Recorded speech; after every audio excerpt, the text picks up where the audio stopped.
Scary Eire. Eire is the Irish or Gaelic word for Ireland. Paranormal means all the things that are impossible to explain by known natural forces or by science. And Ireland is steeped in lore, ghosts, blood, sweat, tears, sacrifice, hunger, desperation, and charm. Oh, and the paranormal. Welcome to Scary Eire. Mark Manning. Well, at least it got your attention. Hello, my paranormal darlings. It's been a while. Yes, indeed. Welcome along to Scary Eire Season 2, Episode 5. I'm talking about all things paranormal in the Emerald Isle. So what have you been up to, eh? Can't really hear you, so that means I'll be telling you what I've been up to. Well, in Ireland and England, for the guts of 2 weeks now, the sun has been absolutely splitting the skies. As we say in Gaelic,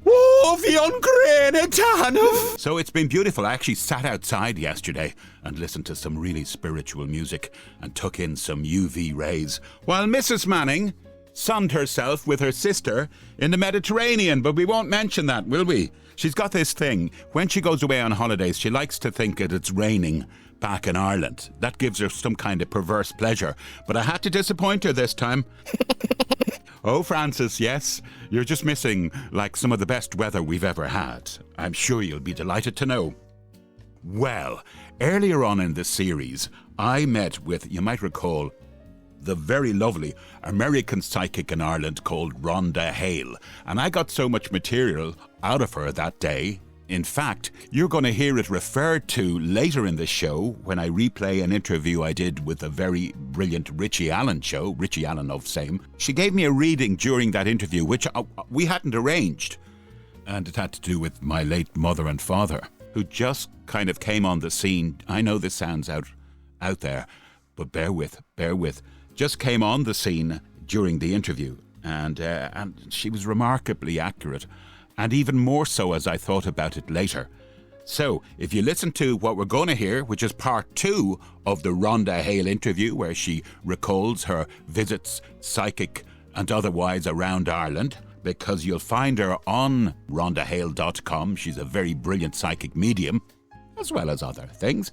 But you'll find her on the Paranormal Resident channel on YouTube, run by a lovely guy called Kieran, who befriended Rhonda and shows her all around Ireland, where she reflects on her findings. That's what we're going to be talking about in just a minute's time. So listen up, okay? Then we'll have Richie Allen and his interview with moi, yours truly, as to all things strange and wonderful and bizarre and just what makes me tick in that sense. Oh, hang on. Coffee. I need it, but I drink too much of it, so I'm going to ease off it. I've got a month to go until I'm stateside for a bit, and I'm going to try and ease off the coffee until then. Please get in touch with the show if any of this resonates with you. paranormalireland@protonmail.com. What is it? paranormalireland@protonmail.com. paranormalireland@protonmail.com. Get out! Get out! Get out! That's the one. Right, it's time to join me and Rhonda in a phone call that we had together some months ago. Oh, is it Rhonda and I? Whatevs. Can I just touch on some of the places that you've been in Ireland before I do? I just want to say, what, you might have mentioned it already, but what location spoke to you or had the biggest impression on you within Ireland? Probably Leap Castle, I think.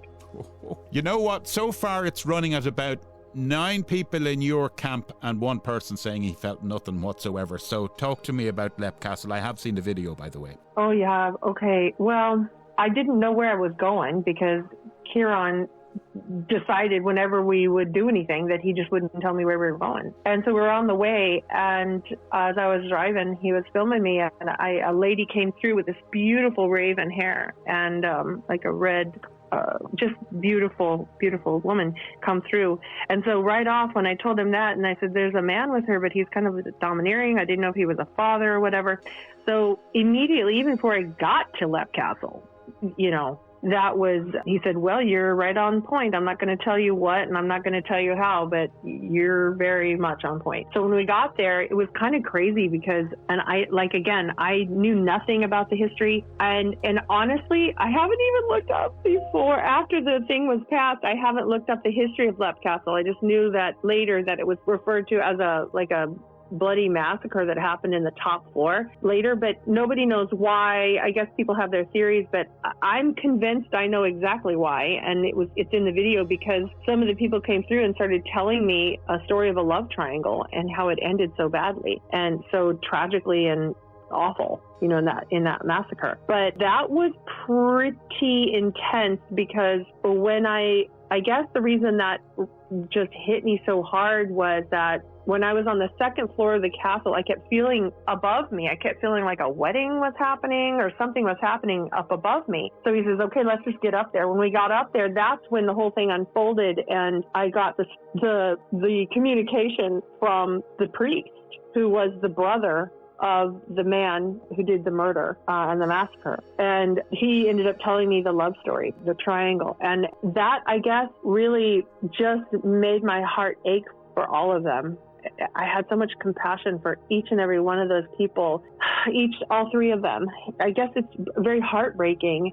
That's why it sticks with me. But a lot of other locations, like the battlefield location, that was pretty intense. That was Aughrim. Aughrim battlefield, yeah, that was really, really intense because I have sensory, all six senses, or five senses. I have six senses, but five human senses were very acutely awake. Was the smell and not just the visual, but all of it on the Aughrim battlefield. But then again, if I bounced over to the Rock of Cashleen, the invasion that happened there and the wedding that happened on the day that it happened, that bride that came through, and I could taste the orange blossoms that she had chewed. She chewed on some orange blossoms. I didn't know this, but she told me that she did it for freshening and sweetening of her breath on the wedding day. And so I just kept tasting these taste in my mouth. I'm like, what is that? And then pretty soon she came through and told me her story about the massacre that happened there on the Rock of Cashel on her wedding day and who she was marrying and who the invasion, our favorite invader from England. Cromwell probably, or someone like that. Yes, it was Cromwell. Came through on that day, and just how absolutely ruthless and the timing and the person who told, and I don't know. That is such a tough question, Mark. That's one of the things I love about Ireland is having come here, and it's just the tip of the iceberg. There's so much more I want to explore. And it's funny, too, because at one of the locations, someone came through, and Kieran didn't have it filming that time, and we were just talking, and someone came through, and it was Catherine. Someone came through from England and said that they wanted me to come see something in England, and I wrote it down, and I have it all down, but Catherine Swinford came through, and it was at a location where we were. I think it was the castle at Donegal, I think, because I saw these little roses, these engravings of the pattern of roses on the fireplace, and I was like, wait a minute, that's English. This is English. And then I looked up at this like hanging light fixture, and it looked like a wagon wheel. And as soon as I looked up, that's when Catherine Swinford came and said, that's part of my coat of arms. That's my wagon wheel. And I was like, who are you? And so she started telling me her story. And she said, I want you to come see my location. I want you to see my estate on Swinford. I want you to know my story. And she started telling me a little bit about her story. So just being able to be resident here in Ireland and know that there's so much more that if I'm ever given the opportunity to explore, I'd like to explore historical spots, because Ireland's history is so tied and in a convoluted way with the history of the UK and the conquerors and the takeovers and the fight and the struggles for independence, etc. It's so rich in history, and so I would really love to explore even more. I love I couldn't choose a place. It's hard for me to choose a place really that resonates with me more, Mark. I wish I could give you a location. Can I run one more by you? Kells Priory, County Kilkenny. Trying to remember Kells Priory. It was like about maybe 4 big towers on either side. It's very flat, walls. I think there had been 2 invasions there, one in the 1100s, another in the 1300s. Kells Priory. Yeah. Oh, yeah. Oh, my God. Kells Priory. Holy cannoli. Is that the one where there had been 2 invasions, and I feel like the second invasion that I was picking up on anyway was really unexpected, maybe from like the north, like maybe from Scotland. Yeah. Possibly. I think. Okay. Yes. That's right. Yeah, I remember that. Ooh, that was something else. Yeah. Do you know why I might just ask you about Kells Priory with all your antenna up? Mm-hmm. You don't, do you? Oh, I do. Yeah. Go ahead and ask me. No, I don't know why you're asking me. Well, there you go. No, tell me. I was just wondering, would you pick up on it? I was born, I'd say, within a 1 to 2 mile radius of where that is. So you have a connection there yourself personally, just from your regional? Yeah. No, I didn't know that. Most people think of County Kells as is in Meath, the world famous Book of Kells. But there is a little area which Rhonda and myself have just been talking about called Kells in County Kilkenny, and it features a big priory. Your video resonated with me again. All the videos for American Medium in Ireland appear on Paranormal Resident YouTube channel. Yeah, it was an amazing place. I was amazed myself at it. In fact, I remember reading somewhere, and I think the title in yours was American Sick to the Stomach or something, gets a feeling in this area. I remember reading somewhere, or it might have been on YouTube, some guy had such a bad trip, if you like. Yeah. That he had out there at night that he never, ever revisited anything in connection with the paranormal. He got such a fright. I don't know what it was. You know what? I want to tell you that I'm just remembering now. Mm-hmm. When I was there at Kells Priory, when I first came, even before I went onto the main area where all the life and activity was going, when we went to this small little chapel kind of area where I felt like there was a lot of white energy, which is like a protective feeling.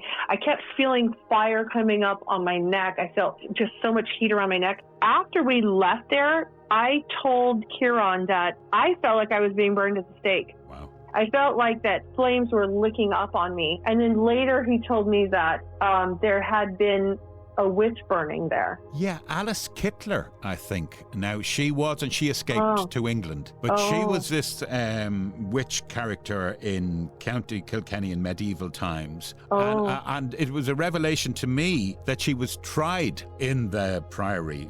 She was put in front. She? Yes. She was there ever a witch burning there? Because that's what, after we left, I definitely felt like I was being burned. But if she escaped, then it must not have been her. Well, her Petronella, her maid, she paid the price, unfortunately, and she might have been burned. There was very few burning at the stakes in Ireland. In Europe and in Scotland, they were 10 a penny. In England, they would hang or hung their witches. Ireland, we actually had a witch on the show, lovely lady Yvonne Lawton from down in Youghal in County Cork recently, and she was saying to me, there were a handful of burning at the stakes in Ireland, but nothing on the scale of abroad, because the Irish always have had this kind of affinity of walking in tandem with its spirit and understanding that there's beyond the veil, if you like. Maybe it was just the flames licking up from, I felt like there had been fires there. Yeah, but you could be right. Maybe that's what it was. I don't know, but boy, I'll tell you, I remember it was so hot on my neck. It was like, oh my gosh, this is really uncomfortable, Okay. Well, look, Rhonda Hale of RhondaHale.com. Anywhere else we can get you? Yeah, you can find me on Instagram, and that would be Help Me Rhonda Official. Actually how you can find me on Instagram. But the easiest way to get a hold of me really is just by my website, which is my name, RHONDAHALE.com, RhondaHale.com. And there's a contact me button if you need to reach out. I'm a certified hypnotherapist. I have 7 certificates. And one of my most, the ones I'm most proud of is the one I got. I'm a level 2 practitioner in QHHT, which is the method that was... Is that Dolores Cannon, is it? Yes. Okay. So I would have been able to get to the level 3, but then 2020 happened and the shutdown happened. So I never did actually get the paper, but it's just absolutely astounding. I just did a QHHT session for somebody last week, and it's absolutely mind-boggling when it clicks into place and when it's happening. It's unbelievable. The things that happen. And name the accreditation you just mentioned, the Dolores Cannon one. Yeah, the QHHT. That's not easy to get, if I remember rightly. No, it's not. It's not easy. And that's the 7th one that I have. I have certificates in medical and clinical, as well as past life regression. Just so much healing available. And I think it makes it, for me, I feel like I'm able to I do have really, really good success with hypnotherapy. As far as my client base, the feedback I get from them, the reviews I've got with on Google, you can find me with empowered hypnotherapy. But with that, I think that it does help to be a psychic medium, because when I've got my client in trance, their grandmother or their sister or their brother or whoever will come through and say, hey, they're not telling you this, but they did have trauma at this time and this happened here and da da da. And so I can guide them and say, okay, let's go to age 7. Where are you? What's happening? And then healing can start being, just cleaned up, and new neural pathways can be introduced, and old neural pathways can be shut down, so that triggers don't have power anymore. Well, Rhonda, I would say to you that on the one hand, I envy you your gift, and because from what I've seen today, it's very uncanny. I've heard today, I'm still a bit reeling over it, if I'm honest with you. But on the other hand, I don't, because I feel at times do you ever have a crisis of conscience with something you've picked up on somebody? Oh my God. And a moral dilemma, essentially. Does that happen? Yes. I can't believe you're bringing that up. But that it is nauseating. It can be nauseating only because, as I said before, I do establish very, very strong boundaries. So I always feel safe and protected. You could take me to a broken down ruin where the criminally insane were kept, and that would be a very scary place to go, but I wouldn't be afraid for me, for my spiritual safety or anything like that. However, when I'm out and about and I'm not trying to channel anything, and someone will walk past me and I will get a full videotape glimpse of something that they just did or they're thinking about doing, and that is chilling. I'd say it is, but in your defense, I mean, I think for your own peace of mind, should I say, on the one hand, let's say somebody walks by you and you're aware of something, a horrific event or intent. Most of the time, it's an event that has already happened, or they practice on a regular basis. And I suppose, part of Rhonda wants to run to the police and say this, but a part of Rhonda as well should calm down and say, listen, Rhonda, for a start, the chances are it's not going to be admissible in a court of law. So exactly. And that's your peace of mind. That's your get out clause. That could drive you mad, Yeah, I think the thing that's so scary is that you think about when you go to like a zoo where there's tigers and lions and deadly animals, like predators behind glass, and you can watch them in a habitat. When this kind of clarity comes through, walking past someone, and you're like, holy cannoli, I didn't want to know that about them. Yes. You realize there's no habitat you can keep them in. They're just roaming free. That is terrifying. And then immediately all I do is send out light of protection to whoever they may come across for their guides to protect them. Just like when I was little, when I had my guides say, of course I could actually see them and say, oh no, don't go over there, stay over here, don't go over there, stay over here. We all have that. I just hope it becomes more apparent to anybody who could be victimized by that thing. You must, in this human zoo kind of thing, analogy, you must come across quite a few wolves in sheep's clothing. Oh, yeah, definitely. But when that starts happening, the problem is that it's kind of like the whole concept of the sage. If you were burning a lot of sage, I'd come across a heck of a lot more. Yeah. So I try to keep my energy very pristine, very high frequency. Yeah. And so I don't come across it too much. It's just that sometimes when you have a your paths cross with somebody, or like, I mean, even I could be watching television or something and go, ooh, you'll get a glimpse of something. But I just pull away and say, listen, that's not what I want to tap into. So thank you for showing me that, but I don't need to see any more. Yeah, you could be at a party and be introduced to someone's grandfather. Oh, yeah. And you go, Can't even tell you. He looks like a lovely Werther's original chewing your granddad, but he's a frickin' ex-World War II savage. Yep, absolutely, Wow. absolutely. And that's happened to my daughter many, many, many, many, many times too. Yeah, pass on my best to Zoe as well, won't you? Isn't that her name, Zoe? I love it. Yeah, Zoe. Yeah. Well, listen, it's been an absolute pleasure and a revelation to talk to you. Revelation Rhonda, there from RhondaHale.com. Isn't that the best place to get you at? Or RhondaHale.com is a very easy place, because then you can just email me, and my number's on there too. You can even text me on WhatsApp, whatever. I work with people all over the world, and so if anybody needs to connect, just connect with me. And I'll put this out there that, you know, the opportunity to be able to explore new locations, if that opportunity ever came up and someone ever wanted to sponsor something like that, I would be amenable to it. Fantastic. Rhonda, that's great. Well, this goes out all over the world, so, you know, it'd be nice to if we beat the bushes for you and you came up trumps with that. Yeah, a couple of things over the years, but I've learned.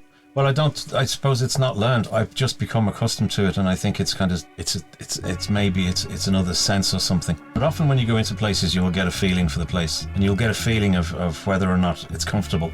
And whatever causes that, who knows what causes that, but we have an intuition, we have an inbuilt intuition. I can't describe what it is or where it comes from or the physics of it or the chemistry of it, but it's there, and anybody will tell you to stick with your intuition. If you think something doesn't feel right, then don't hang around. Superb advice from regular contributor to Scary Eire, David McGlynn, aka The Squire. And don't hang around either. If you've got an Irish paranormal tale to tell, simply email paranormalireland@protonmail.com and it'll be read out for you. Or you get to tell it on air yourself. That's paranormalireland@protonmail.com. Manning. Hope you're enjoying Scary Eire in whatever wee corner of the universe I find you in. Now my next guest is me. There's a twist. But however, I would like to tell you about the gentleman who is interviewing me, fellow Irishman, Richie Allen. You see, Richie suffers from something the Beatles wrote about. He won't agree with me, but I'm going to say it. Something inside that was always denied.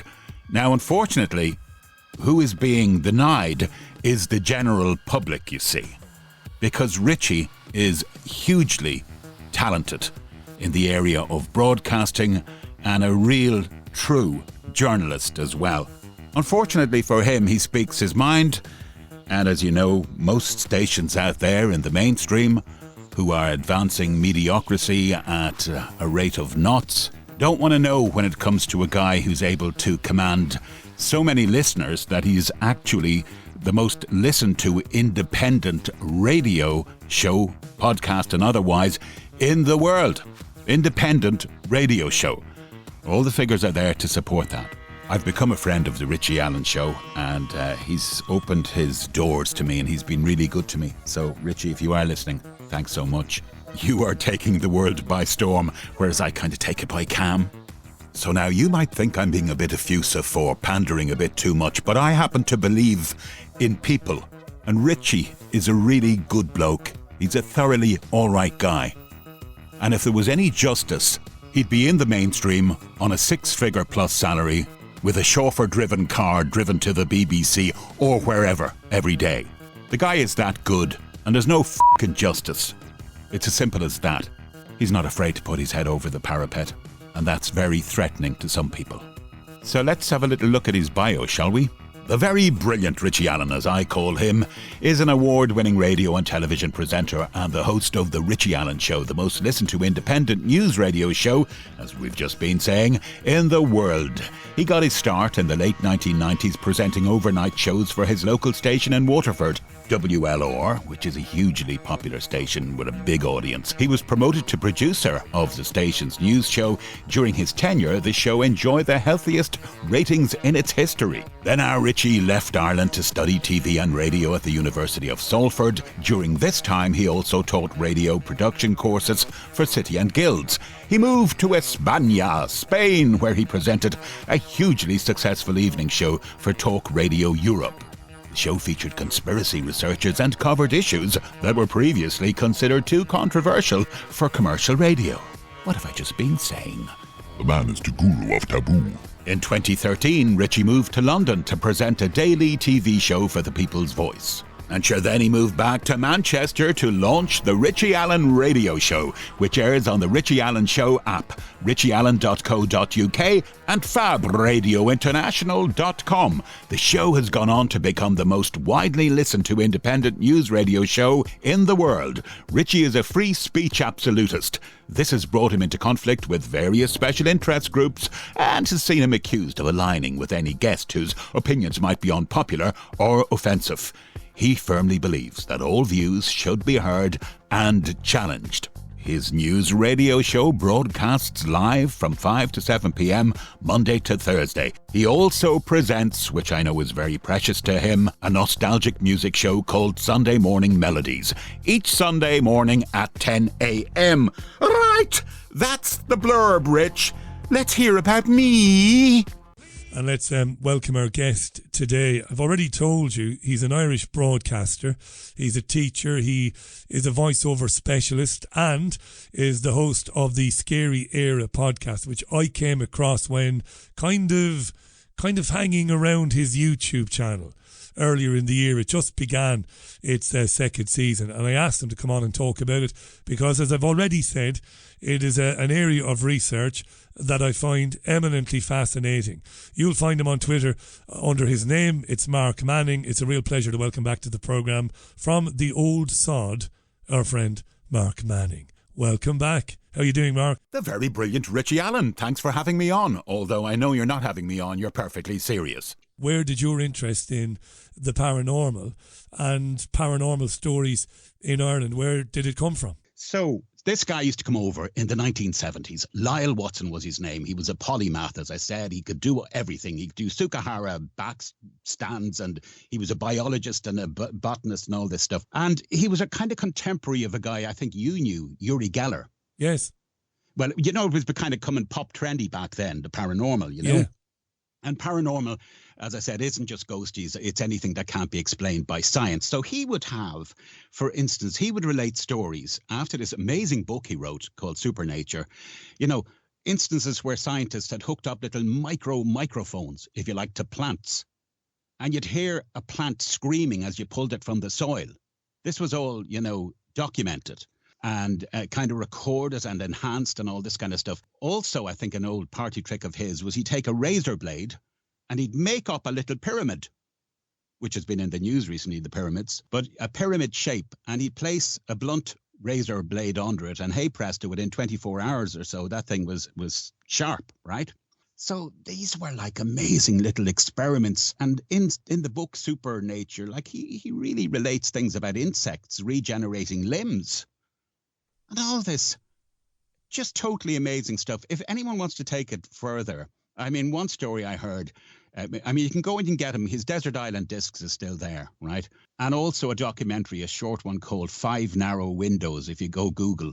And you'll hear a story, I'll just relate it very quickly as follows. On the foot of Supernature being so amazing, he got a call from an Italian guy living with his family in Venice. And he said, Mr. Watson, why don't you come over here? I've got something to show you. By the way, Venice, one of my most favourite places in the world, right? Never been there. Would love to visit. You gotta be. I don't know if you can take the poor old hounds.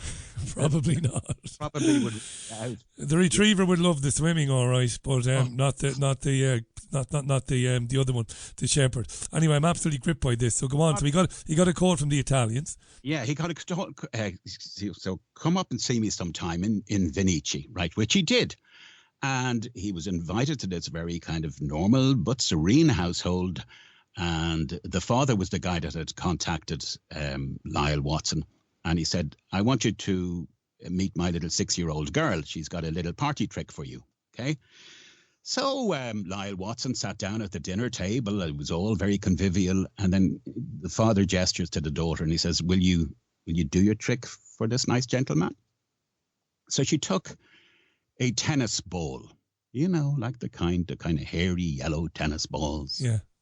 And she held it in her hand. And this almost, he explains, as like a dreamy look came over, as if she was talking to a little furry animal. And she gently would rub this tennis ball. And honest to God, Richie, the thing inverted, right? So what happened was it literally flipped. So the rubber innards, if you like, were the outer part of the sphere of the ball. And the fluffy stuff was, he cut it in half, was inside. She turned the ball inside out. And was it a magic trick or... No. Inexplicable, was it? Nobody could understand how she did it. Put his hands around the ball as she was rubbing it, so if there was any kind of little trickery going on with a string or something like that, not at all. And not only that, she did it about 3 times for him. And how did she come to understand that she could do such a thing? And what did they think about it? Did they think she was blessed somehow with some sort of skills? Because I'd imagine, I mean, the Italians and the Irish, we'd be a superstitious group of people. Like, you'd begin to think, like, has she been blessed by God or touched by God? What did they think about it? Mamma mia. I haven't written. I wasn't there, Rich. No, but this is fascinating to me. This is quite amazing, yeah. And I'm not being stupid with you. Just for the crack, No, it was just something she did. And he said the sad part about it was, as she grew older, word had gotten around the school and she considered herself, she got very paranoid, God love her, and felt a bit freakish. As you would. Oh, God, do you remember that film years ago where your woman is in the disco and all the paint gets... Carrie, do you remember Carrie, that? yeah, Sissy Spacek, yeah, of course. I love when the doors all lock. Yeah. John Travolta, yeah. Yeah. Anyway, sorry, that was just a break for ads. So, no, she got very paranoid about it and she ceased to be able to do it. Isn't that interesting now? That's all that happened, yeah. That reminds me of a play I went to see in the Abbey years ago. And the play was about a great healer called Valentine Greatrakes. You probably heard of this guy. I think he was either 16th or 17th century. But he was a bona fide, genuine energy healer who operated in Ireland. And then one day, his powers of healing completely deserted him. And that's what the play is about. And this guy is a real guy, a real character. But again, he did these amazing things. And of course, it was almost heresy back then to be claiming to have any sort of supernatural ability to heal people. And he would have lived in kind of fear of his life and stuff like that. But again, skeptics came from far and wide, but couldn't disprove in any way that this guy was the genuine article. You're listening to Mark Manning. We're talking about the paranormal. Scary Eire is in its second season or series. It's brilliant, Mark. I'm not just saying that. I've been listening to it. I've been watching it, and thinking about these issues and the stories I've heard growing up about the paranormal, particularly in Ireland. And I know you've had an interest in Loftus Hall in County Wexford. Now, I visited Loftus Hall in County Wexford I don't know how many times as a kid.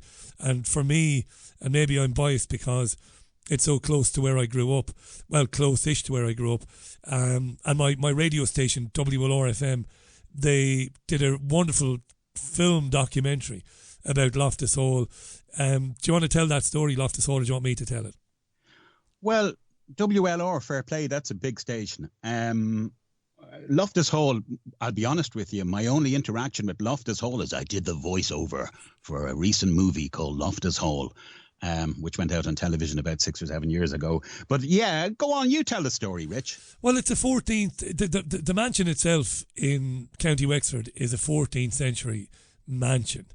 And it's an incredible story about a like a lot of these stories, a dark and stormy evening. The Tottenham family were resident. Well, they were the owners, occupiers of Loftus Hall at the time. And late one evening, a stranger came to the door in diabolical weather.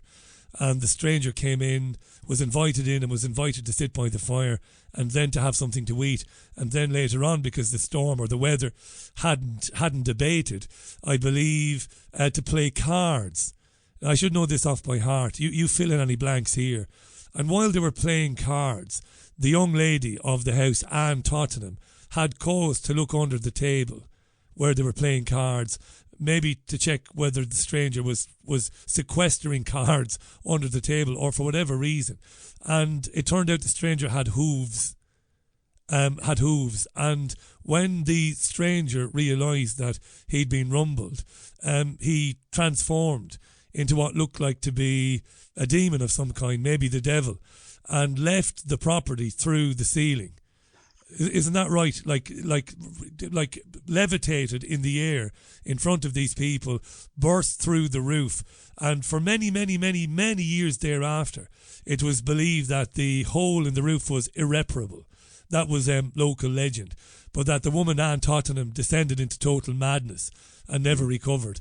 And apparently, her spirit continues to haunt Loftus Hall even today. And having worked for years on WLR and having produced mid-morning talk radio, we often heard from people who had claimed to have seen this woman's apparition. But it's a brilliant story. I mean, if it's true, it's sensational. The problem with it, Richie, and by the way, there's an amazing staircase in that house. Unbelievable. Yeah. I think there's only two. It's only two of a kind or something. That story is kind of replicated. You'll hear it in a few instances. For instance, the Hellfire Club. Oh, yes. Tell us about the Hellfire Club. Well, I'll tell you about the Hellfire Club insofar as my late father, the colonel, used to say, I saw nothing worse than myself. By the way, I'm a frickin' stone's throw. I was born in Kilkenny. So I consider myself a dub. I've been here since '68, but sure, I wasn't born from where you are, old son. No, you weren't. No, you're a black and amber. Yeah. Yeah. A cat. Indeed. Well, I was born in a place called Kells. Now, everyone thinks of the Book of Kells, which is in Meath. This is Kells. There's an abbey there. And hold that thought as well, because it is relevant to our conversation later on. But the Hellfire Club, was, and there's one in England as well, right? So these were all back in the 16th and 17th century. You know, the blokes with the wigs and the little pantaloon trousers and all. Yes. More frickin' money than sense, Rich. They were the kind of the Elon Musks and whatever of their day, right? Bloody playboys, right? And they basically used to play cards up there. Now, it's located on a place called Montpellier Hill. Not a mountain or anything, but if you're up there, boy, you feel elevated and you get a fantastic panoramic view of Dublin City. Baile Átha all around you in fluorescent light. It is amazing. But these guys, there was, tales of, literally the tale you told, that's happened. Also, there was an instant of a cat going and interrupting one of their games, their card games, and they threw what was called spalpeen, I think, on top of the cat. The cat went down the hill like a like a cat on fire, yeah, like a feline flambe. Yeah. Because this thing went like literally. The flames went out of it like Michael Jackson's head, and it took off down the hill. So they were ne'er-do-wells, and there were all kinds of talk about debauchery and black masses, etc. Now, I was up there in 2021 with my good friend Stephen, who doesn't scare easy in the least. And all as I'll say, and I mean this, for anybody that's listening, forget about the ghost hunt thing. Stuff undoubtedly took place in these locations. Right, let me jump in then. Let me be... Sure. So what is it then? Is it that something is left behind, some sort of a trace of something? So, like, I genuinely believe that some people are very sensitive to this type of thing. I used to be very sceptical. I used to think people were frauds, and I was very dogmatic about it. I've learned a lot since then. I've learned that I knew very little.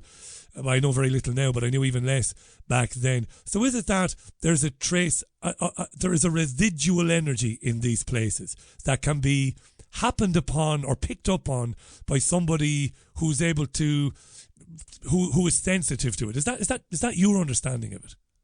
That would be my preferred understanding of it. Because I can relate to it. I don't necessarily believe in the woo-woo haunting stuff at all. Now, that's just because I haven't experienced it.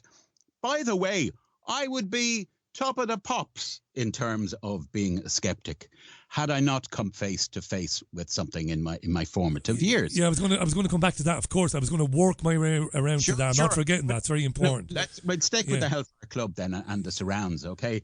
So yeah, to answer your question, I am a subscriber to what's known as stone tape theory, and it originates in a kind of Christmas time film the BBC put out, or a little drama series, whereby it was felt, these scientists were investigating a castle, and it was felt the noises, the audio, etc., even the vision had been imbued somehow within the stonework of the castle that they were investigating.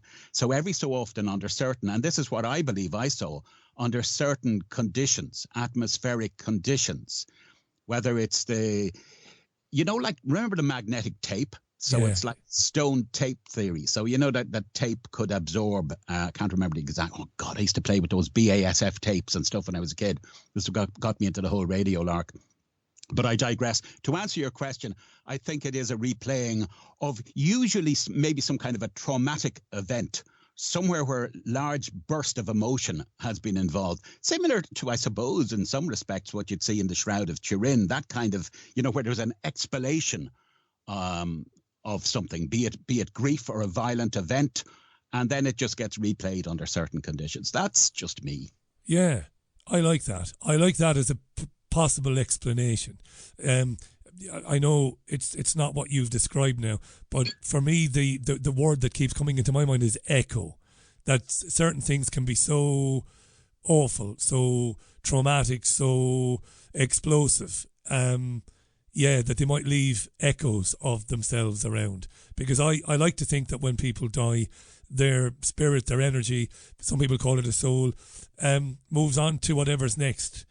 Now, there are people listening to this and they've very much, we have listeners who are very much into it, and they reckon that they're convinced that there is a phenomenon whereby the soul isn't ready to leave, and this might explain hauntings, right? This might explain some of the experiences people like Derek Acora claim to have had, and Yvette Fielding and other people like that.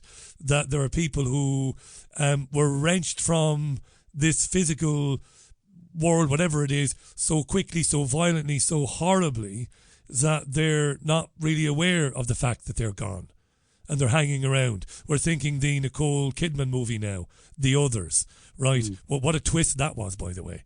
I must be the only agent in the world who didn't get that twist. I didn't get that twist at all. But you don't buy that, do you? That it's somebody who's left around who is just not aware that they need to move on.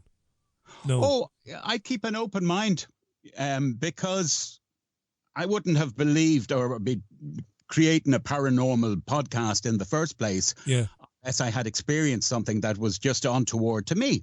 And, many is the time, as the years have gone by, I've tried to reconcile what happened to me and say, it was just a trick of the light. No, it wasn't. I wouldn't be doing justice to that 7 or 8 year old kid who, not in your case, but the hair stood up on my head, right? I saw what I saw, right? But in answer again to your question, I'd keep in mind anything. Perhaps it was, it's a trapped energy or whatever it is. Lots of things happen, Richie. In traumatic moments. If anybody's ever been in or close to a car crash like I was in one, and we were doing about 100 miles an hour at the time. Everything slows down. That's why people say it. I recall it in slow motion. The condensing, it's like I don't know whether it's frequency or whatever it is that we're all on certain wavelengths and all. But I don't want to go off down a dark corner because people are just going to lose interest in me. But no, I'm not sure what it is, Richie, but I keep an open mind. Here's some interesting messages from our listeners. Patricia, Richie, one that shocked my parents was when I was about 5. I was in my bed going to sleep when an older man walked into my room, walked around my bed and came over. I wasn't afraid at all until he looked at me and said, "Hi, Patricia." I ran out and turned all the lights on. I told my parents how he looked. Anyway, they told me later on, some years later, it was exactly the description of my dad's father, who passed away before I was born. Now, I've no doubt that's a genuine. And I've got another one very similar to it here, if I can bring it up. This is from Kev. Richie, I went on a Sunday drive around the Sperrins with my wife some years ago. We met a man walking on his own who looked really familiar, but I couldn't place him. Walking along the side of the road, as Irish people do. I put the hand up. He didn't react. My wife said, "That's your father." Now, she never met him, had only seen photos of him. He died in 1990. Was I receiving some sort of message? Again, there's no way that Kev is not being genuine there. This guy's familiar to me. I can't place him. The wife says, "I think that was your father." What's going on? I'd love to know what's going on there. What's happening there? But that's the $64 million question. It's why you're doing the podcast, I suppose. Well, your guess is as good as mine. But I mean, I know he's often maligned, but I just go back to Derek Acora. If you've ever heard any interviews with him, I mean, his initial experience was very much like your first listener there. The exact same thing. He was running down the stairs in some old house that his nan, I think, used to own. And he came across this guy who said hello to him. I think patted him on the head. And he came downstairs, reported it. And, they said they apparently they had the gift in the family. So they said, Right. So they opened up the old photograph album. And sure enough, it was his grandfather who had been some kind of naval man or something like that. But no, I keep my mind open. Can I just share two things with you, apart from, say, like the big incident that happened in the 70s, right? Yeah, but dude, I want to hear that as well. Is that okay, right? Because one of them is very recent. And as God is my witness, right, here's what happened. So I'm doing the podcast.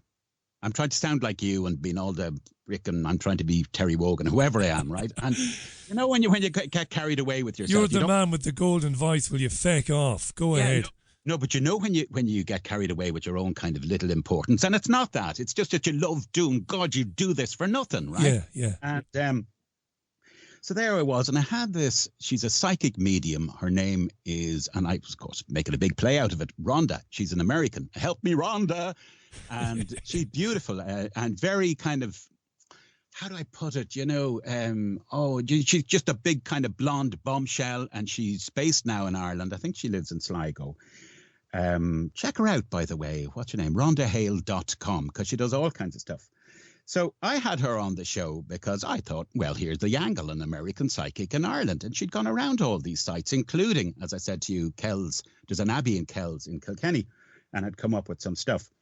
So she's being very vivacious and American and all the rest of it. And I'm chatting away, and I can't remember how it came up, but I was explaining how I'd lost my parents and stuff. And I'm going, blah, blah, blah, blah, blah, blah, blah, not bloody listening. And she, at least 3 times, you can listen back. She goes, Mark, she's here. Mark, she's here. But Mark was too busy. But you're not picking up on it, right? Yeah, but about 3rd time, lucky. I said, sorry? She said, I didn't mean to give you a reading, but your mother is here. All right, so I kind of went, here we go. But she said, your mother is here. And she said, this is what got me, first of all. She said, she's got a little boy with her. And I went, see, you jump to conclusions, Richie. Yeah. I lost my brother, who was 9 years older than me, to cancer. Way back in 2009. So I you want to believe, kind of. And I went, hold on, you're onto something there, Rhonda. To my mother, that would be her little boy, even though he was like 53 when he passed. That would be. So she said, it's a boy, but anyway. And I said, yeah, okay. She said, your dad is here as well. And she said, boy, he's, as she described him, a kick in the pants. And she said to me, he's stubborn, isn't he? He's a real stubborn. He's got his little grin on his face and his arms are folded. Now, the Mannings, Richie, are stubborn, right? It's not the kind of word that I think psychics just conjure up. And if it was, one hell of a coincidence. What about the image of him standing there, arms folded with a kind of a smirk on his face? Did that ring a bell? He had this wry kind of smile. As I said, he was a military guy. He you know, if you hear Lebanon recently, Dad was in charge of Camp Shamrock out in Lebanon. It's in the news recently. He was the camp commandant out there. And actually, he was 40 years an officer, you know. And Dad, she said, he wants to say something to you. And this isn't where I do the emotional thing. But she said, he says, you know, sorry, son, I wasn't too approachable when you were younger, but it's just the way I was brought up. It was different times. And see, he lost his father.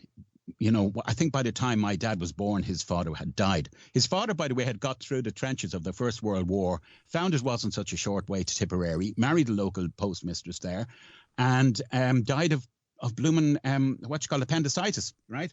So this was too much of a coincidence, okay? Now, it gets better. I mean, first of all, she kind of got my father to a T with the stubborn bit, you know, and also the kind of engaging but not engaging, you know, kind of the macho thing that used to go on. And she couldn't have listened to anything about you or read anything on Facebook or anything. You're pretty sure? No. Okay. Oh, I know that you. I think back in the day you did a roost on one of these guys or something. Didn't I you? did years ago in Spain. Yeah, I did. Yeah, did. But we get older and wiser. And so she had that right. She had my dad right. We came off the call, and as you know you do, you have a little chat with them before and afterwards. And I said, God, you got my brother. And she said, your brother was 50-something when he passed. I'm telling you, it was a little boy. It was a little boy. She was insistent, right? Richie, I thought about it in the days coming afterwards. And I realised my mother told me when I was about 7 that she had a miss, right? She didn't even get into much detail. She said, you had a brother and he died, and we had him baptized. And I remember thinking, what a weird thing to say, because I was only a kid. But in reality, you know, in sympathy, you know, I think she was still affected. It was probably relatively recent, and she was still traumatized. So that was a hell of a coincidence. She got my dad, she got my mum, and then I realized that my mother had told me, you know, that she'd lost a little boy years ago. So in this instance then, as far as you're concerned, there's a strong possibility that Rhonda was able to receive messages emotionally or energetically from your mum and dad. You've got to consider that to be a possibility. I'm not saying that's exactly what happened, because I don't know. Years ago I would have laughed at it. Now I don't laugh at it because I've had too many experiences, met too many people who've had something similar happen to them as happened to you. So you're open to the possibility that mum and dad are somehow still around. I'm open to the possibility, Richie, that, you know, stuff exists that we don't understand. Other dimensions and stuff, yeah. Yeah, and I'll just move on to the second story that I found, Uncanny, which, by the way, is a TV series. I don't know if you've seen it. It's fantastic. Yeah, it's good, yeah. It's good. The beautiful colour grading and the production. Oh, it's fantastic. There was another one about a witch or something recently as well. Beautifully filmed, all drone footage and all that, just to drool for. But it's not like I go around chasing, you know, California hippie dream girls. But years before that, I was part of some kind of an online group. And I got talking to this very nice lady. And indeed, if I remember rightly, one of her talents was she would paint the Oscar statues for the Oscars every year. You know, the gold statues. Is that right? Wow, they're that's really interesting. good, I think, but they're painted gold, and that was one of the things she used to do. But she sent me this amazing birth chart one time, and if you want to get into the whole astrology thing, right? And it was it was remarkable kind of things like the day I was born, by the way, President Kennedy flew over the house. His arms must have been sore, but it was like Marine One or something, the helicopter, when on his visit in 1963 to Ireland. And so she wanted the time, the time I was born and everything. Anyway, this thing kind of blew my mind. It was very, very, when she presented it to me, it was full of detail. And then about a year or two later, I thought I could, amble another reading out of her for the crack, Now, she used to charge for these, but she didn't the first time around. But she probably got a bit wise to me being tight. And you know what, Richie, she said to me, look, okay, Mark, I tell you what, I'm not going to do a whole reading now, but I have tapped, wait till you hear this, I've tapped into your energy, right? This is not Rhonda now. There's a totally different lady years before. And she said, here's what I found. I can't make sense of it. And she said to me, I don't want to be a cycle of recycled revenge. I don't want to follow death and all of his friends. Now, that is a line from a Coldplay song called Death and All of His Friends. Yes, it is, yeah. Now, here's the thing. About, I don't know, a week or two beforehand, when I used to do such a thing as ironing, I was doing it out in the conservatory by myself, ironing my business shirt or whatever, when I used to be suited and booted back then. And I was listening to that Viva de Loca, whatever it's called, album, which I detest now because it reminds me of a particular time in television. I did some more. I loved the TV work, but there was a gimp there that used to play that album all the time. But yeah, the way you get a pig vomit. Remember that Howard Stern movie, Pig Vomit? Paul Giamatti, yeah. So I just keep thinking of him. But anyway, I was doing the ironing, right? And I'm listening to this song. And I used to fancy myself as a kind of poet. I still do. I used to write and I used to dabble, especially in my 40s. I just got into this thing where I just started to write and write and write. Now, I heard that line. It resonated with me. I didn't share it with anybody else. I just remember thinking, God, I wish I'd written that. And she comes out of the ether with it. So, as I said, it's about keeping an open mind. Yeah, there's no explaining that away. No, there isn't. No. I could tell you, I didn't even tell my wife. She wouldn't be interested. Yeah, you can't dismiss that as some sort of coincidence, or no, you can't. I mean, that's really, really strange and beyond fascinating, really. You'd love to get a chance to sit down with the lady in question to ask her what were you feeling when you blurted out those two lines. What was going through your mind, She was just amazing. But listen, I've got one for you that you might like. Just before you do, though, go for it's exactly 6:30. You're listening to the Richie Allen Show out of Salford. It's wonderful to have Mark Manning back on the programme. It really is lovely to be speaking to someone from the old country. Mark he's done it all in TV and radio. He's a presenter, he's a teacher, voiceover artist, and he is responsible he's the man behind Scary Eire, which is in season 2. It's a series of podcasts about the paranormal and Ireland, and I really recommend you check it out. You'll find Mark on X. It's at Mark Manning. Couldn't be simpler. YouTube channel, if you look for Mark Manning, you'll find him there. And of course, the links will be on the podcast notes a little bit later on. And thanks for all your messages. I will get to them, I promise you. Michael has been in touch. Great grandmother's son. Michael, I'm trying to think, what would your great-grandmother's son be to you? I suppose your grandfather, was killed in the war. But after he'd been killed, unbeknownst to anybody else, nobody knew he was dead, she'd seen him come in, hang his hat, and went upstairs. Again, you see, people don't make this stuff up, No, they don't. And later on, they learned that the chap has been killed, God love him, in action. But after he'd been killed, he just wandered up the stairs. Hang on a second. Aren't you supposed to be overseas? And he's not there at all. He's dead. Thank you, Michael. There's a few more like that, by the way. Mysterious appearances of somebody who had recently died. Yes, that's kind of unusual, I believe. I can't remember the name of it. There's one of these old houses up, oh God, is it County Meath or something like that? But the same thing happened. And now it was an old English family, and the chap had went off to war. He was killed in the First World War, but he appeared at the lakeside in Ireland, and a groundsman saw him Somebody will remember what that is. But here's one for you. And that's not dismissing for a minute all these great listeners that are sharing stuff with us. I just thought you and I could relate to this, okay? Here we go. And it's you big me up, Richie, but to be honest, I'm a kind of jack of all, master of none. The voiceover has been good to me, right? So I go all the way back to the Pirates, right, in Ireland. And don't worry, I'm not going off in a radio one, right? Right. But I go back to the Radio Dublins, which, by the way, supposedly had a ghost called Ermintrude, if I remember rightly. But what I want to encapsulate with yourself is that whole thing of being the late night DJ, which was, a lot of the management would go, put them on the graveyard shift kind of stuff, And we all knew they were saving money on security by having us in there. Oh, of course. But however, you can't buy that kind of time and that kind of sharing of humanity in the wee small hours. I remember one night getting an amazing call, but it would only be going off on a tangent now to talk about it. So I think it was episode 2. We had, you might remember this name, Bernie Jemison came on. Bernie Jemison. Jesus, Mary and Joseph, yeah. Bernie Jemison started out on Radio Dublin way back with myself. So that would place her late 70s, very early 80s. And she is a beaut. She's an absolute lady. And you name the station, she's been on it. She is a professional to her fingertips, okay? And she was on what was at the time, and it was a failed entity called, you might recall, Radio Ireland. Yeah, I remember, yeah.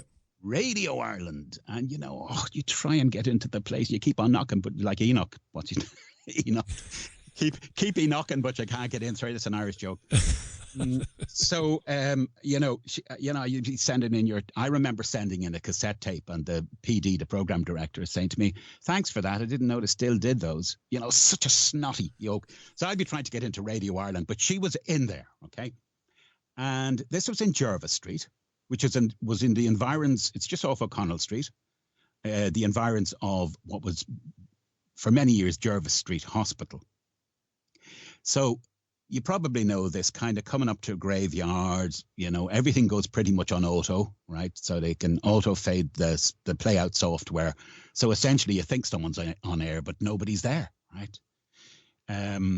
But she would, because she had to do the live broadcast and news time. And keep an eye on the clock as well, Rich. So she would hear this kind of like a lullaby thing, and it would ebb and flow. And she kept it to herself for a while. And it was always kind of late night. This thing, it seemed to come through the wall, kind of, I don't know, ethereal or whatever, very light and ephemeral. There's 2 big words for you. Yes. And, quick, in, out, thin, veiled, all that stuff, but eerie. And sometimes maybe perhaps I might be egging it a bit here, but I think a baby crying or someone singing to a baby. She kept it to herself, and then she spilled the beans one time, and someone else went, "You're not the only one, Bernie. I've heard that as well." So she's beautiful. The whole story, by the way, is on, I think, episode 2 of Scary Eire. By the way, if you go Mark Manning Media, that's a catch-all for all the platforms you just mentioned. Mark Manning Media. Put that word media in. And by the way, Jervis Street again, very quickly. There used to be a hospital there. And I heard a story. I was probably chatting her up at the time, a nurse way back in the 80s. And she said, oh, yeah, Jervis Street. She said, she said, I was in there one night. There was a guy dying. And the priest was around him giving the last rites. And she said, he rose up, he levitated, a few feet above the bed as the rites were being given. And then it's almost like somebody just put him back down again. And did the priest react to it?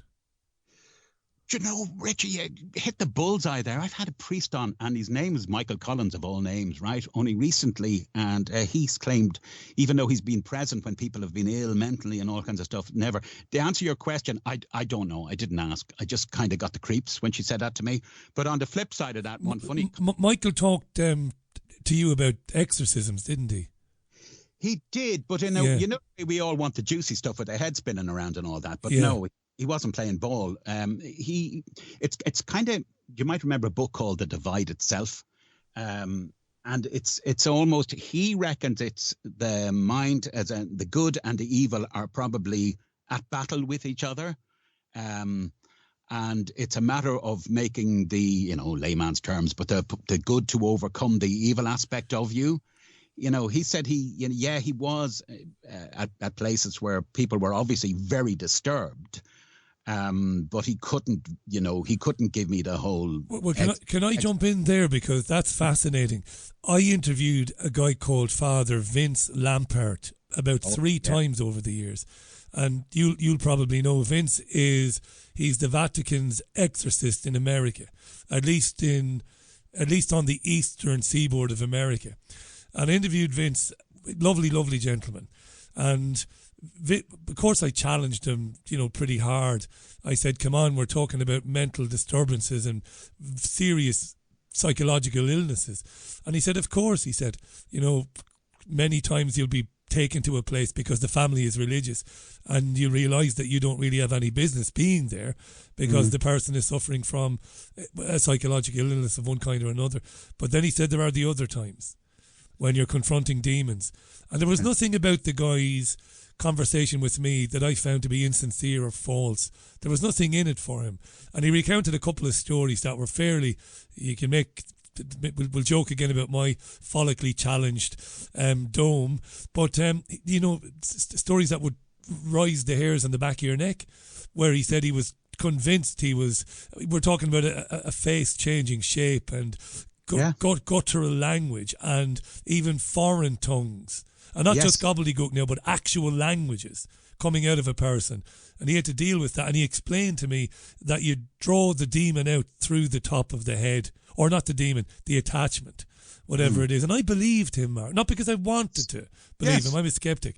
At least I felt that he had he believed what he was telling me. And the man accomplished, totally in his craft. So no, it doesn't mean that what he felt he experienced actually happened. That's another thing entirely. But at least that was his understanding of it, and I found that to be. I've got to read some more messages, mate, because our listeners are loving this. So thank you for them. A listener has been in touch to say it's Wayne saw an apparition as a child, woken late at night to the sound of church bells, but the bells weren't actually ringing. A little girl in white and bathed in a white glow was on the grass outside my bedroom window.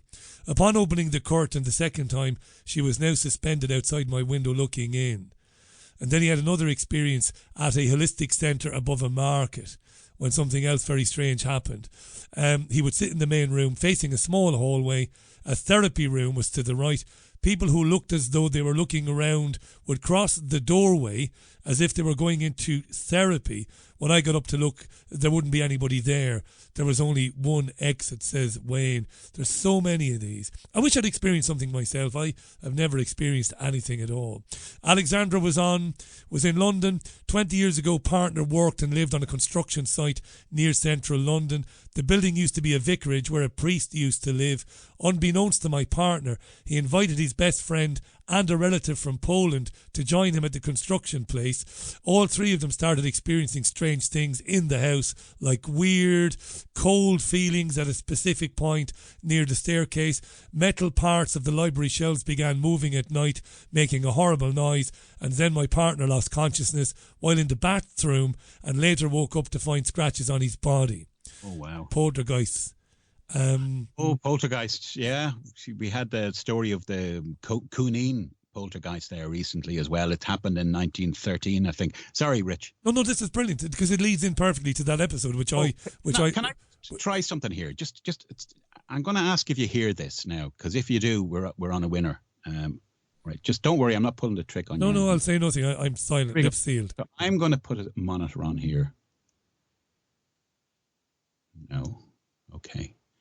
All right. What I had lined up for you, but because of this frickin' Skype thing, is, but your listeners can go on if they want anyway, if they go Scary Eire EVP, right? So these are electronic voice phenomena. I had a few of them that were given to me by investigators, and they're pretty amazing. One or two, you'd say, that's Scooby-Doo contrived. Right. But when you know the person you're dealing with, and you trust them implicitly, and, they verify themselves over. Not only that, you insult them if you keep slagging them off, because, they take their their work very, very seriously. If I can just name a couple of these, right, very quickly. So you've got down in Cork, you've got Cork Supernatural Society with Matthew Clark. He's given me some great EVPs. So this is when you hear the voices, you know, and usually they hear them when they come back after the investigation. They don't hear them at the time in situ. He's there. And up in the northeast, we have Jenny Sullivan.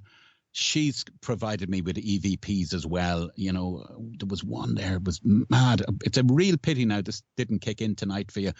But we'll do, hopefully we'll talk again. And I came across this, Mark, years ago. Did you hear it? Yeah. I came across this, where I met some people who had been using tape recorders to basically record empty rooms and places where it was alleged things had happened. So it's a bit like that scene in The Sixth Sense when Bruce Willis comes back and turns up the tape, and then he realises that the kid is really haunted. He's really being visited by ghosts. Haley Joel Osment. But I met people who used tape recorders in rooms and then listened back to them, turned them up real high, and you could hear voices and stuff like that. Now that is freaky stuff, that. No, it is freaky stuff. And some of it is explainable, though, as well. I remember one of the very first things I read about as a teenager, being a bit of an old army barmy, you know. So I was reading this report, and it was about the Cold War. So there were the Yanks and the Brits were on manoeuvres down in, I don't know, Saxony, somewhere in Germany anyway.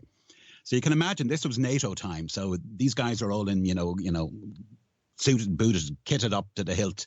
They're driving along in their, I don't know what they had, Cromwell tanks or whatever they were, right? Booting along on manoeuvres. And this British Army officer, of course, he's in the turret and he's listening away. And, you know, Sergeant so-and-so is driving along. And, these guys have got little radio sets on. And you mentioned guttural earlier on, right? Yes.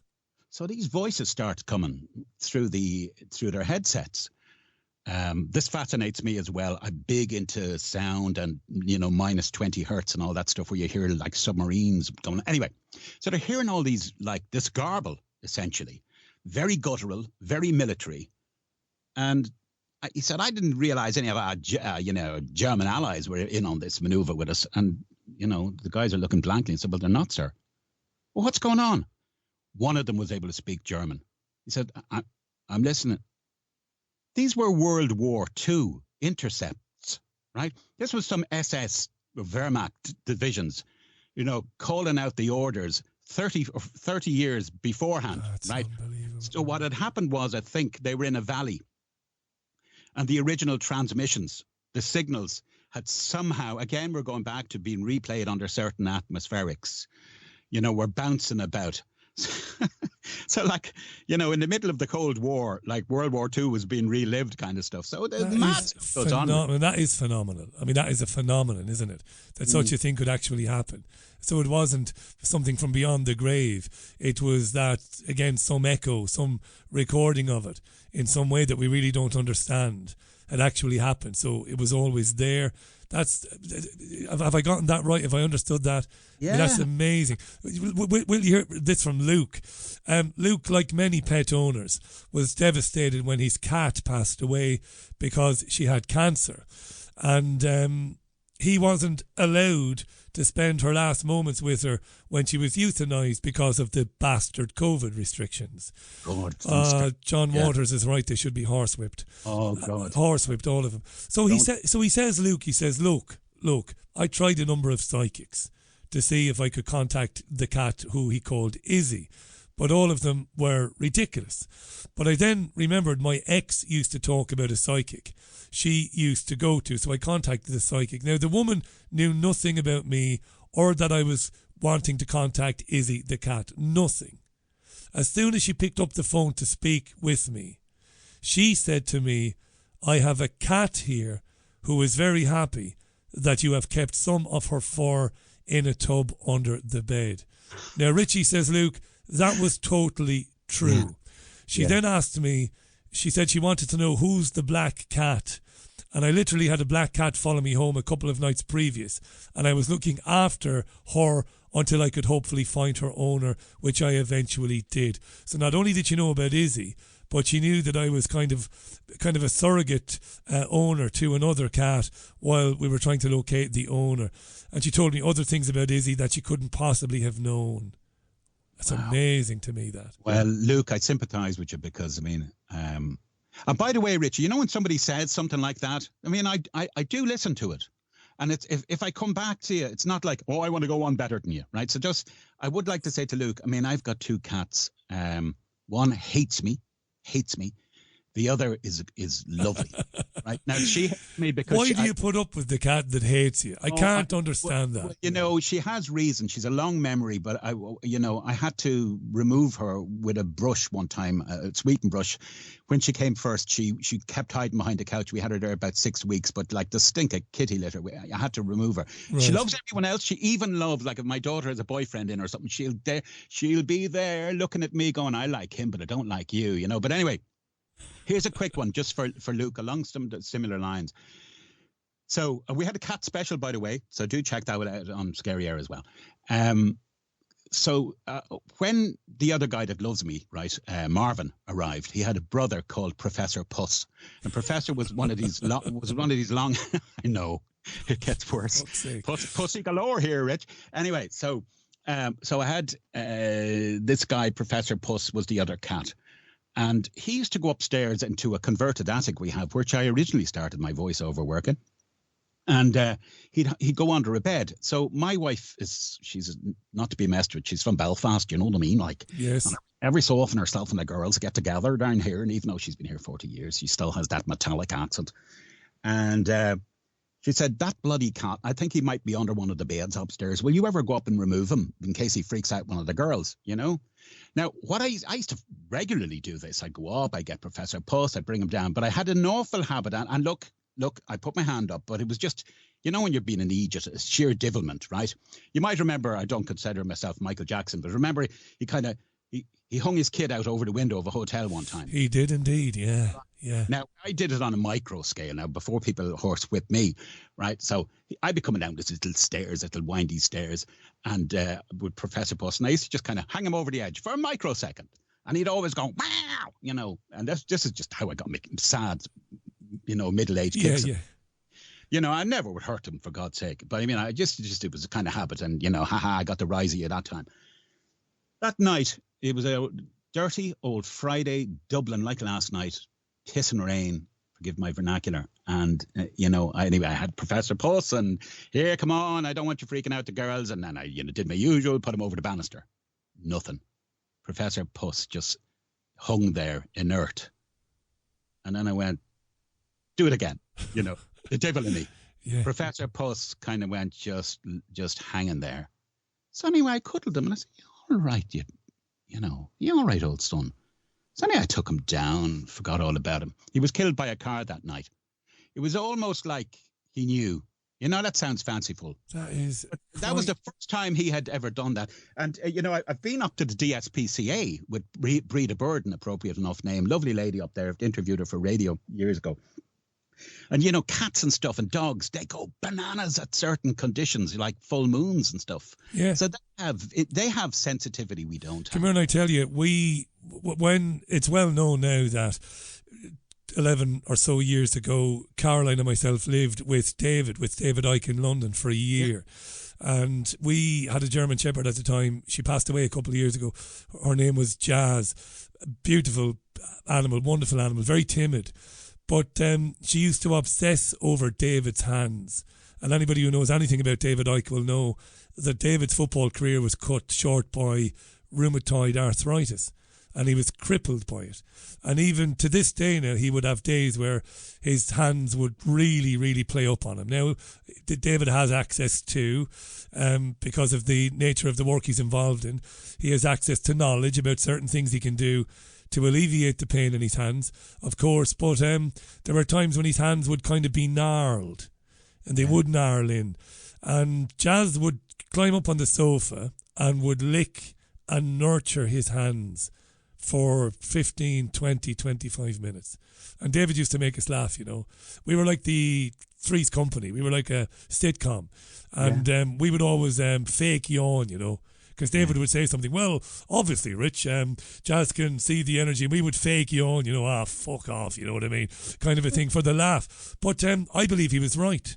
Jazz could see what we couldn't see. We couldn't see into his hand, but she could see in there and could see that the energy was all messed up, and she was trying to do something about it. I've no doubt in my mind. Oh yeah, and apparently as well, certain dogs, they can sniff cancer. Yes, that's an established fact now, isn't it? Yeah. Isn't that amazing? What else can they do? A show called Lucas Bowles, right? Bols, and believe it or not, he's actually part of the family of the Bowles family, the Drinks family. The Drinks people. Yeah, and he's a lovely guy, beautiful guy. Oh, Richard, you'd love him. He's a film director. He does a lot of commercials and stuff. So he was, by the way, anyone listening, when we say Scary Eire, E-I-R-E, which is the Gaelic for Ireland. And Mark Manning Media is what you need to look up, yeah. That plugs in there. But, what I'm saying is, don't bar anybody just because they're not Irish from coming on this show. I love international interludes. I mean, I've had a guy, Billy Kirkwood, comedian on from Scotland. Great guy, did a beautiful read for me as well, but I put all kinds of sound effects too. But Lucas Bowles, one of the things, as well as the amazing World War II story he told me, was that fact about dogs. They were employed even to kind of sniff out cancers and stuff. So it does exist, As I said, just once you keep an open mind, sure, who would have thought half the things that we're going through recently would have ever happened? You would have had your head examined. You would, yeah. I'm going to read you one more message from Grace. Go for it. When I was 13, Richie, I had an awful nightmare. My cousin, who had blonde hair, female, was in a car accident with her boyfriend. He was Turkish. So I had this dream. I was 13. They died. It was incredibly vivid. She was in a dark car in a tunnel with bright white lights all in a row. I ran into my mum and dad's room and said that Leanne, that was her name, was in a terrible car accident. They calmed me down, said it was a bad dream. The next morning, we awoke to the news that Princess Diana had died in a car accident. And it was pretty much the exact same image I had seen in my bad dream. Now that's interesting, isn't it? That's very interesting. I'm going to be talking about something next week, which for the bloody life of me, I can't remember off the top of my head, but it is some research that is currently, it's in its 25th or 26th year by Stanford University. And it's looking into global consciousness and how when certain things happen in the world that cause a really emotional reaction amongst millions of people, how that emotional reaction can impact on physical systems. It's amazing, isn't it? Stanford University have been doing it for years. And I knew nothing about it until recently. And apparently what they do is they put these instruments around the world which generate random numbers and things. And they'll just tick along generating their random numbers. But sometimes when really, really very emotional things happen, a landslide or an earthquake that kills thousands of people or a crazy terrorist attack, these systems will go haywire. And they reckon it's because of the emotional, energetic outpouring of people. And I'm going to be talking about that next week. I'm going to give you the final word, by the way, because we're bang out of time. Okay. Mark Manning is brilliant. I'm going to ask Mark to come back on again soon to pick up this very conversation. Scary Eire is the podcast. It's terrific. Check it out. And I'll put the links on. But you need only look for Mark Manning Media, and you'll find Mark on X. That was a blast, by the way. And it's also very important because these are important questions to be asking and talking about these subjects, because there's far more to their reality than we can see, smell, taste and touch. That's my opinion anyway. Final word to you. It's been brilliant, Mark. Thank you. It's been fantastic, and thank you so much. It's been tremendous, and thanks so much, Richie, because I know it's funny, like, when you retweet me, it's like I have this shop that nobody goes into. And then when I retweet, it's suddenly like it's like an American marching band comes through when you do it, and you see the spike. Oh, you're very kind. Give over. Then I'm left to wonder at my empty shop again. But really quickly, if people want to get in touch and be on the show, email paranormalireland@protonmail.com. That's paranormalireland@protonmail.com. Thanks again, Richie. Give over. Enjoy the rest of the evening, and let's do it again really soon. Let's follow it up. I could tell Mark there's at least 30 messages with stories and accounts, experiences people have had. I'd love to get into them again soon with Mark on the programme. Mark Manning Media. You have been listening to the Irish actor, voiceover artist, radio presenter, teacher and podcast host, Mark Manning. It was brilliant having him on. Thanks, Mark. Lovely departure that from hard news. I want more of them. And I do mean it when I say these are important subjects and topics to discuss. Back tomorrow at 5. I'm going to get right out now with Steve Winwood. 5 o'clock tomorrow, Thursday's programme. You enjoy the rest of your Wednesday. From the BBG in Salford, it's over and out. Bye now. Thanks again, Mark. Bye. Yowza, yet again, that's a display of the brilliant Richie Allen at work, master broadcaster. You see, he spoke into the intro of the song, but he didn't crash the vocals. He literally, a microsecond away from the vocals, stopped. That's known as riding the music. My thanks to Richie Allen for today's show, as well, of course, as the lovely Help Me Rhonda Hale, which indeed she did. So long, it's been real. May your God go with you, and I'll see you soon again, I hope, on Scary Eire. Scary Eire. Scary Eire.